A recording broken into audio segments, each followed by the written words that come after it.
5 seconds.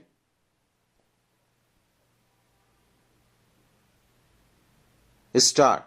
Before and during the Second World War, this region of Asia suffered the economic and political consequences of repeated colonialisms, both European and Japanese. At the end of the war, it confronted problems of nation building, the ravages of poverty and economic backwardness, and the pressure to align with one great power or another during the Cold War. This was a recipe for conflict which the countries of Southeast Asia could ill afford. Effort at Asian and Third World unity, such as the Bandung Conference and the non-aligned movement, were ineffective in establishing the Convention for Informal Cooperation and Interaction. Hence, the Southeast Asian nations sought an alternative by establishing the Association for Southeast Asian Nations, ASEAN. ASEAN was established in 1967 by 5 countries of this region: Indonesia, Malaysia, the Philippines, Singapore, and Thailand, by signing the Bangkok Declaration. The objective of ASEAN were primarily to accelerate economic growth and, through that, social progress and cultural development. A secondary objective was to promote regional peace and stability based on the rule of law and the principle of the United Nations Charter. Over the years, Brunei Darussalam, Vietnam, Laos, PDR, Myanmar, Burma, and Cambodia joined ASEAN, taking its strength to 10. Unlike the EU, there is little desire in ASEAN for supranational structures and institutions. ASEAN countries have celebrated what has become known as the ASEAN Way, a form of interaction that is informal, non-confrontationist, and cooperative. The respect for national sovereignty is critical to the functioning of ASEAN. With some of the fastest growing economies in the world, ASEAN broadened its objectives beyond the economic and spatial spheres. In 2003, ASEAN moved along the path of the EU by agreeing to establish an ASEAN community comprising 3 pillars, namely the ASEAN Security Community, the ASEAN Economic Community, and the ASEAN Social Cultural Community.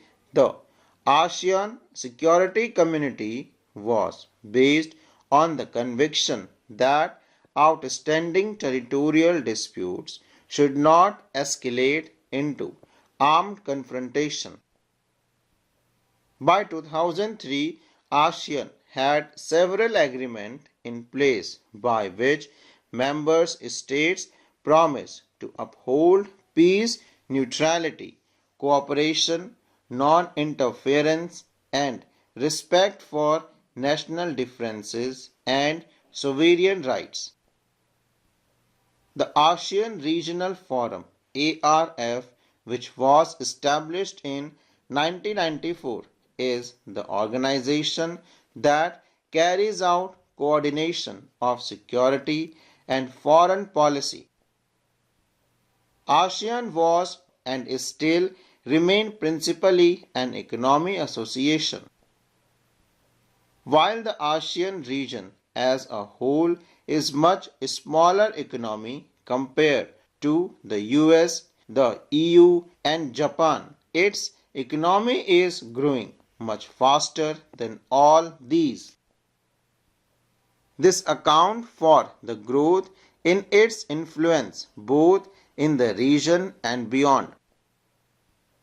The objective of the ASEAN Economic Community are to create a common market and production base within ASEAN states and to aid social and economic development in the region.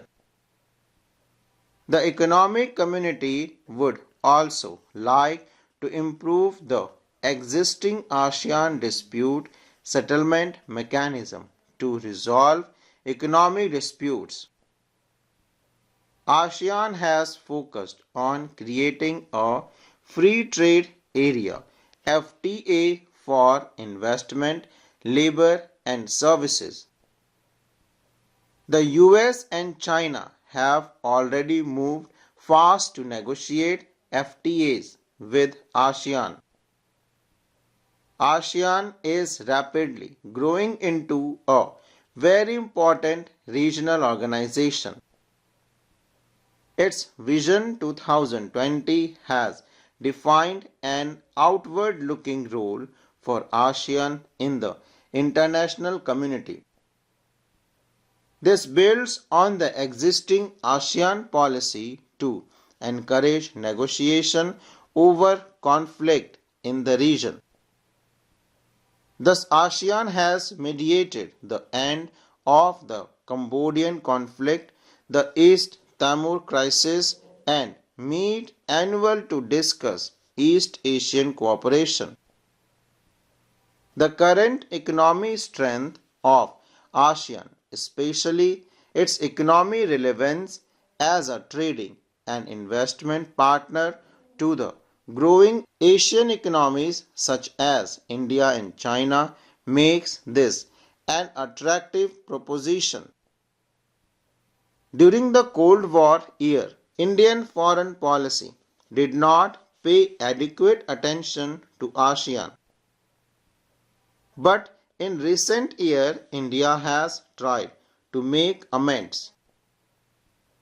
It signed FTAs with two ASEAN members, Singapore and Thailand. It is trying to sign an FTA with ASEAN itself.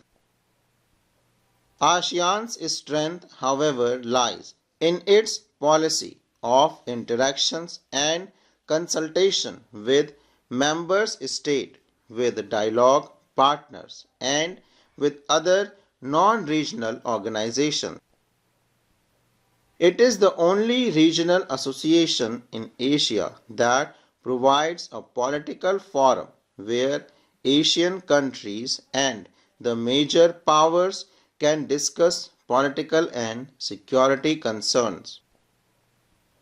China's economic success since 1978 has been linked to its rise as a great power. China has been the fastest growing economy since the reforms first began there. It is projected to overtake the US as the world's largest economy by 2040.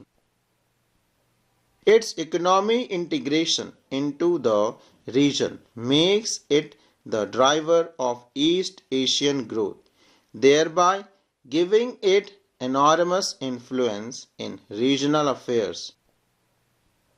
The strength of its economy together with other factors such as population, land, mass resources, regional locations, and political influence add to its power in significant ways.